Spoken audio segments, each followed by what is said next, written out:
Okay, welcome to Scotland. Mrs. Local and I are on holiday at the moment up in the northwest tip of the Scottish mainland. We've got typically Scottish weather today. We're not particularly bothered about that. If you ever get the chance to visit this part of Scotland, you must definitely do it. It's a fantastic part of the world, particularly if you like driving.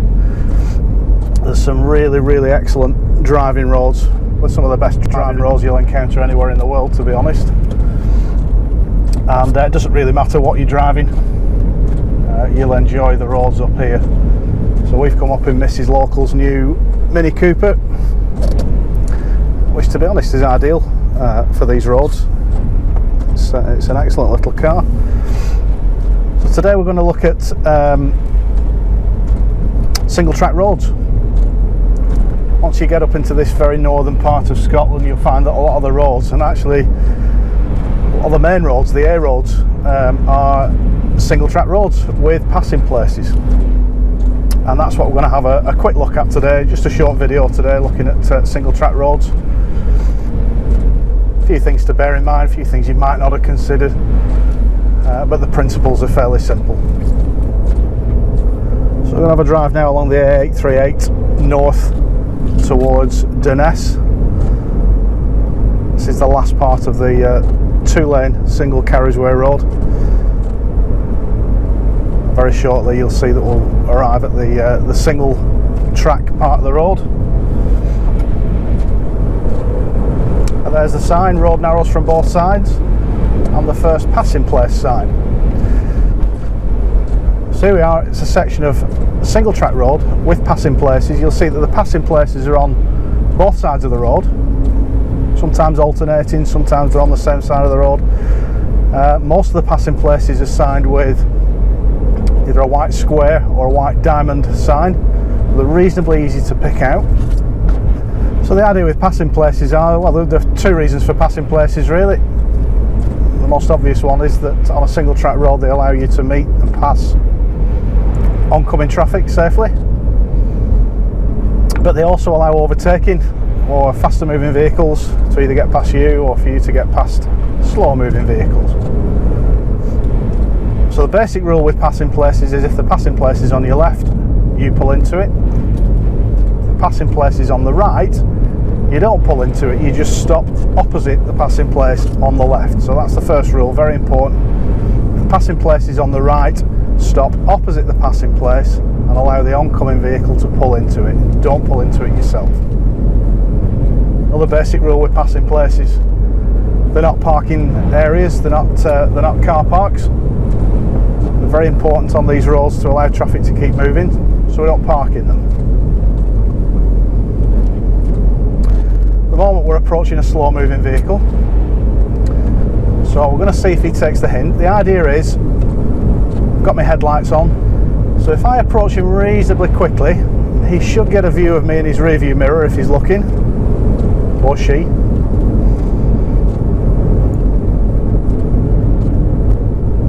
Hopefully they will move into a passing place and allow me to pass. First of all, we're going to wait for the motorcyclist to pass, and I'm going to leave a decent gap between me and the vehicle in front, just in case he allows me to come past here. It's the last motorcyclist approaching, we'll take first gear, check the mirrors.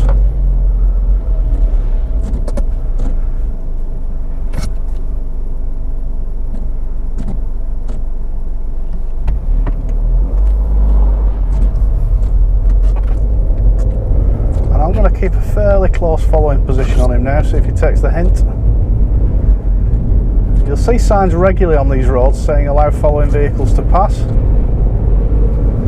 If he doesn't allow me past in the next few passing places, I'm going to give him a couple of flashes on the headlights just to let him know. I'm positioning myself now so he can see me in his offside door mirror, but now we've got oncoming vehicles again.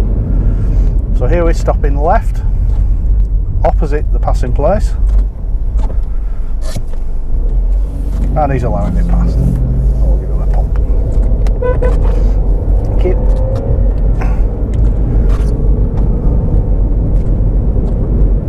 A couple couple of other things to bear in mind on single track roads with passing places. The first is I always travel with my headlights on, my dipped headlights on. I know it's very dim and murky and very Scottish today on these roads, and headlights are essential, but actually on a clear, bright, sunny day I'll also run with dipped headlights switched on. That allows other vehicles to see me from a greater distance. The vehicles with the headlights on, I'll be able to see them from a greater distance, and we can start the planning process of passing each other earlier. We can start looking for an appropriate passing place at an earlier stage. The other thing to bear in mind on single track roads is that you've always got to double your stopping distance, because it's not just you that has to stop, it's the other vehicle as well. So if we double our stopping distance, that's got a knock-on effect for the way that we can approach and negotiate corners. So remember, the rule for cornering is usually that you've always got to be able to stop on your own side of the road in the distance you can see to be clear. On a single track road, it's very important to remember that you've always got to be able to stop on your own side of the road in half the distance that you can see to be clear. So on corners that you would normally carry a reasonable amount of speed through, knowing full well that you could stop in the distance you can see to be clear, on this corner for instance, we're going to slow it down a little bit more because I've got to stop in half the distance I can see to be clear. What that does is take into account the fact that the vehicles might be travelling towards us and that they're going to have to stop as well. Up ahead I've got some headlights coming towards me, and I'm planning where I'm going to meet these oncoming vehicles. A passing place up ahead here. Might be appropriate to pull into this. Let's see if it gives us a signal. I'll pull in here and wait opposite the passing place. So here we'll wait for all the vehicles to come past.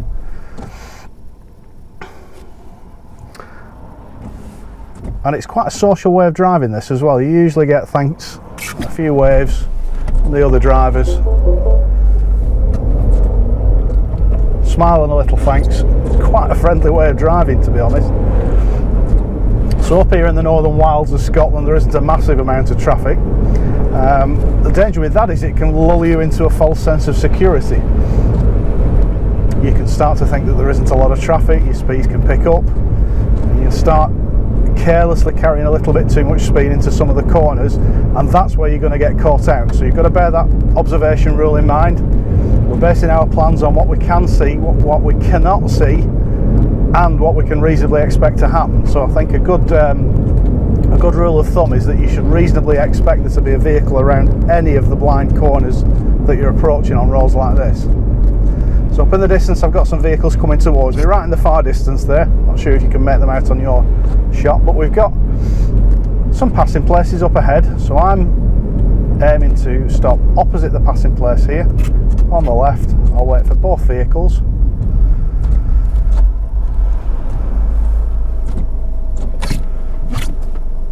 Neutral before handbrake then, you weren't looking, were you? And some people don't, thank you.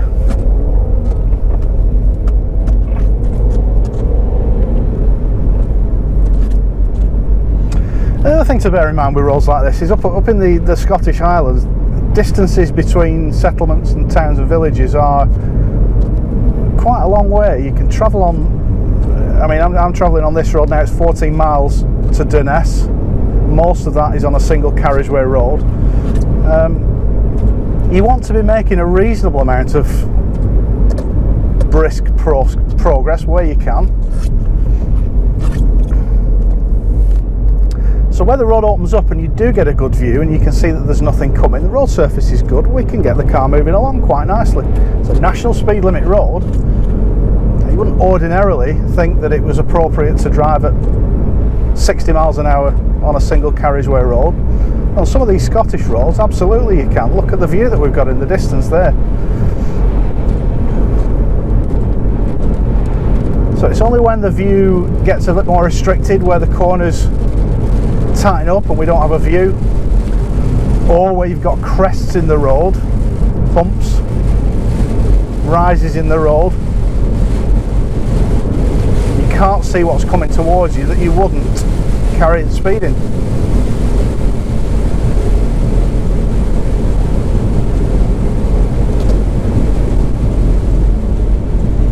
So here we're slowing down until we've got the view. the view opens up, we can move the car along again and make a little bit more progress. I'm not a big fan of the word progress. I've been going off it over the last few months. We know what it means. It means driving the car a little bit more quickly, a bit more briskly. So let's be honest. So I've got some headlights up ahead, a couple of passing places, 3 or 4 actually. So what you find with some people is that they will dive into the first passing place that they see, almost give up. But actually, if we time it properly, pull into this one, and we're both able then to continue moving along the road at a reasonable pace without holding each other up too much. If you look here, with 4 vehicles all stuck behind the car at the front, should really letting those following vehicles past. Use passing places to permit overtaking, the sign says. This vehicle's just past that sign, we're totally ignoring it. Now it tends not to be the locals that hold other people up on these roads, it tends to be the visitors. Locals are really good, perfectly happy to let you overtake, and some of them are pretty quick. Okay, national speed limit signs. We come out of Durness, following the northern coast of Scotland towards the east. So road narrows from the offside, slow on the road. It's looking like it's going back to a single track road. So I'm looking across into the distance now. Can't see any vehicles coming towards us, but we've got this sort of fairly hazard rich environment here, houses and buildings on both sides of the road. So we're not barreling into here. And now we've got a blind corner. So remember what we said about being able to stop in half the distance that we can see to be clear. What it means is that your entry speed to these blind corners needs to be pretty low, because you've got to be ready to stop if another vehicle comes into view. We should even be a little bit more cautious, because we can never be sure that the other driver is taking into account the same things as us. The camper van stops on the left, its brake lights on at the moment. Whilst those brake lights remain on, I can be fairly happy it's not going to move off. We're not particularly fast into here at the moment until we've got the view. Now looking through the corner and across to the left, I can see that we've got a nice clear view all the way around. So we can pick a little bit of speed up here, carry a bit through the corner, get across into the distance. We've still got a good view up ahead, there's no vehicles coming towards us, just the one entrance on the right. Nothing there, looks like a cattle grid. So as we go over the cattle grid, looking across to the right,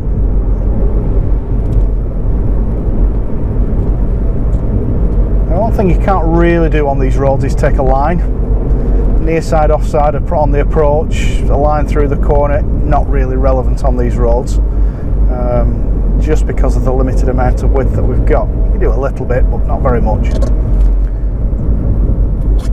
So when you're moving the car along at a slightly faster speed, try and just keep it slap bang in the middle of the road.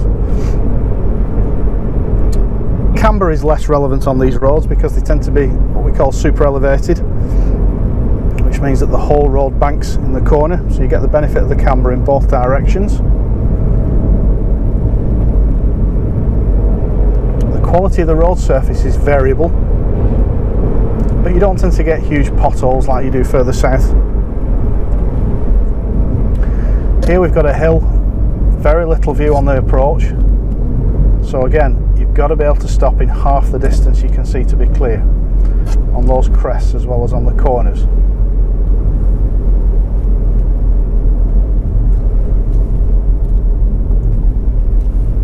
Right, so that's single track roads. Quite a simple subject, but a few things to consider there. If you're ever driving up in the north of Scotland, you've never been up here, honestly, one year you should come up for a few days just to have a drive on some of these roads. They're absolutely fantastic. So don't forget to subscribe to the channel and check out my website as well, www.reglocal.com. Loads more information on there, stuff about the books, other things that I'm doing, updates on the videos. For now, thanks for watching, and we'll see you next time.